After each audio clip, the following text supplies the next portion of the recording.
Kapuso, it's midweek. Pero kung karon pa lang, nagplano na mo sa inyong next adventure, doon ay suggestion ang usa nato ka kapuso nga certified explorer kinsa misulay og jellyfish encounter ug cave diving sa Socorro, Surigao del Norte. Kung kini inyong trip mga adventure this weekend, let's check it out dinhi sa May Mindanao. So guys, nata karon diri sa Socorro. Lahi na dayong style diri karon pag muadto kag Sohoton from Siargao kay katulong na ka mag sakay. First boat, then this van, then boat again. So let's go.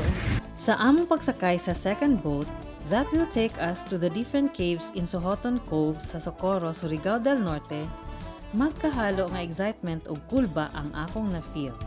Pero mas nang ibabaw ang excitement dihang nakita na ang kanindot sa mga cave nga among gisulod sa among cave diving. Padulong sa entrance sa Sohoton Cove, kinahanglan namo nga muduko kay taob sa among pag-abot. Mas dali lang daw makasulod kung low tide.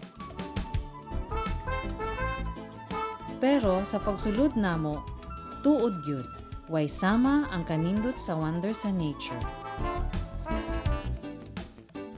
Sa ikaduhang cave nga mao ang magkukuob cave, kinahanglan namong muhayang o mukulob aron makasulod.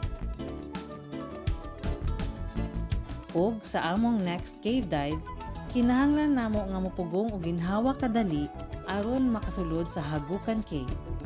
And na-amaze gyud me sa interior sa cave and its luminescent blue-green waters. And ang isa sa highlight sa among unique but calming adventure ang among jellyfish encounter.